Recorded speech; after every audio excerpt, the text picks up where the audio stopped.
Pertanyaan selanjutnya dari Mam Riani. Dokter, saya ada 3 pertanyaan. Yang pertama, apakah bayi 6 bulan apabila belum ada tanda siap makan boleh diberikan empasi? Ini udah dijawab tadi ya, Dok. Mhm mhm. Yang kedua, kapankah bayi diindikasi perlu empasi terfortifikasi? Dan yang ketiga, apakah harus menggunakan slow cooker? Ini tadi juga udah dijelasin. Mungkin yang kedua nih, Mmm. Dok. Yang kedua Kapankah soal ya, indikasi MPASI fortifikasi. Nah, sebenarnya kalau sampai saat ini saya sering banget, menerapi anak untuk berat badan yang kurang misalnya udah MPASI tapi berat badannya kurang, gitu. Kita sebenarnya, mencari kalori bahan pangan yang tinggi kalori juga, dalam arti apa? Contohnya misalnya dari makanan yang bersantan. Kadang-kadang soalnya memberikan makan anak tuh suka jadi kayak diet anaknya, dalam arti dikasihnya tuh kayaknya nggak mau dikasih santan, padahal pada saat kita memberikan makanan yang bersantan, contohnya bikin gulai gitu ya, atau bikin, bubur sumsum gitu, atau misalnya ternyata, kita bikin kolak gitu, jadi cemilan-cemilan yang berbobot juga. Nah, ini bisa sebenarnya bisa banget untuk menaikkan berat badan anak. Jadi sebenarnya untuk akhir terfortifikasi, itu saya jarang banget gitu, biasanya ada problem makan, terus dievaluasi makannya, cara bikinnya, nah itu biasanya naiknya akan baik. Gitu, tapi balik lagi kalau misalnya kenaikannya agak kurang optimal, kadang-kadang ada indikasi lain, contohnya apa, misalnya ternyata anaknya ada anemia, zat besi, nah ini bisa juga gitu, atau misalnya ternyata ada penyakit infeksi yang membuat berat badannya kayaknya nggak bagus, gitu. Nah, Moms juga perlu tahu pada saat usia MPASI kenaikan berat badan anak itu udah dikit minimalnya. Jadi kalau kita lihat antropometri ya, bisa di-share, apa namanya, bisa dilihat ya dari PDF di Google gitu ya, antropometri, itu sebetulnya, kenaikan pada saat dia MPASI itu kenaikannya sekitar cuman 200 sampai dengan 300 gram. Jadi bukan kenaikan yang banyak lagi gitu. Jadi sebetulnya penting juga ibunya mengevaluasi betul ya, memantau. Kalau misalnya kenaikannya baik dan MPASI-nya sudah masak dengan betul, terus kenaikannya baik, ya berarti lanjutin aja. Jadi tidak perlu untuk langsung dikit-dikit tuh MPASI, fortifikasi gitu.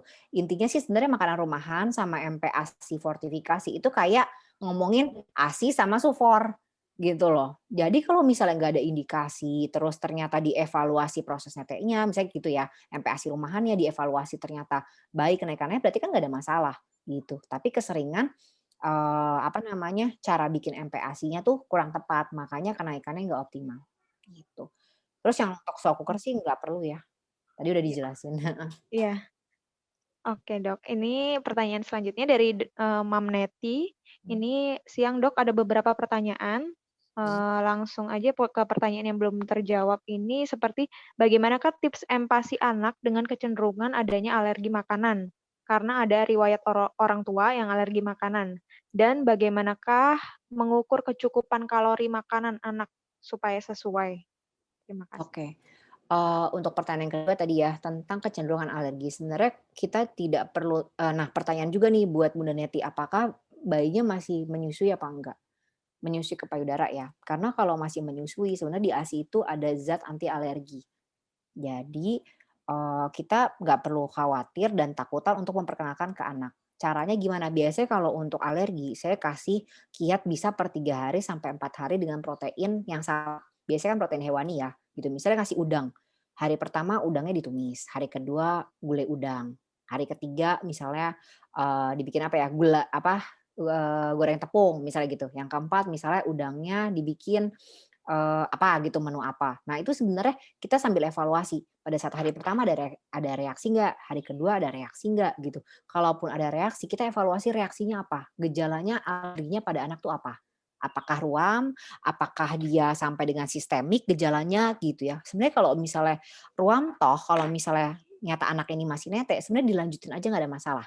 Tapi kalau misalnya ternyata ibunya khawatir, ibunya panik gitu ya, mau ditunda nggak ada masalah. Tapi kita tetap mensensitisasi si anak ini dengan bahan makan itu 2 sampai 1 bulan setelah yang terakhir kita kasih, gitu. Jadi tidak perlu khawatir dengan reaksi alergi, tapi kita harus pantau, gitu. Dan kalau misalnya ternyata ada alergi, kita sambil tulis tuh, ditulis tuh, apa namanya, alergi makan ini reaksinya ini, gitu. Jadi kita bisa tahu juga, gitu ya. Jadi tidak perlu khawatir dengan, alergi, tapi kita perlu evaluasi dan, maintain gitu. Karena kalau misalnya anak di bawah, 2 tahun ya, itu dites alergi ke sana tuh kayak banyak banget, gitu loh. Padahal sebenarnya dia memang imunitasnya memang belum ibaratnya masih false false immunity ibaratnya kayak gitulah ya gitu. Jadi kita perlu untuk evaluasi lebih lanjut terhadap si alerginya. Apa beneran alergi, kalaupun masih netes sebenarnya dilanjutin aja gitu ya, karena ada zat anti alerginya. Terus tapi kalau misalnya alerginya sampai BAB berdarah, nah ini mungkin ditunda gitu ya. Jadi kita harus evaluasi juga gejalanya. Selanjutnya terus tadi pertanyaan yang ini ya, mengukur kecukupan kalori makanan anak supaya sesuai. Nah, sebenarnya kita seimbangkan aja, tidak perlu menimbang-nimbang atau, mengapa ya, mengsese-sesekan makanan. Kenapa? Karena kayak kita aja, makanan itu kan kita paling ngambilnya ya seimbang gitu ya, makanya ada takaran 2 sampai dengan 3 sendok makan. Itu untuk takaran kotor aja, tapi kalau anaknya ternyata lebih banyak maunya, ya kita lanjutin aja, gitu. Nah, kita bisa pantau kebutuhannya terpenuhi dari mana, dari kenaikan berat badan.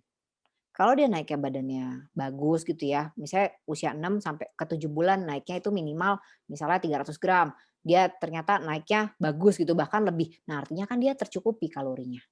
Gitu. Jadi dari kenaikan berat badan itu, makanya perlu sekali untuk dipantau. Tapi akan berbeda kalau misalnya ternyata anaknya sakit ya. Kalau anaknya sakit biasanya akan turun tuh, gitu. Misalnya berat badannya biasanya suka turun. Nah biasanya setelah, kita timbang kesannya kayak turun, tapi karena ada, sakit si anaknya. Nah sebenarnya kita makannya tetap dilanjutin dulu, nanti biasanya pas setelah dia sembuh, terus akhirnya kita timbang ulang, biasanya dia naiknya udah bagus. Kalau MPS-nya juga udah betul, gitu.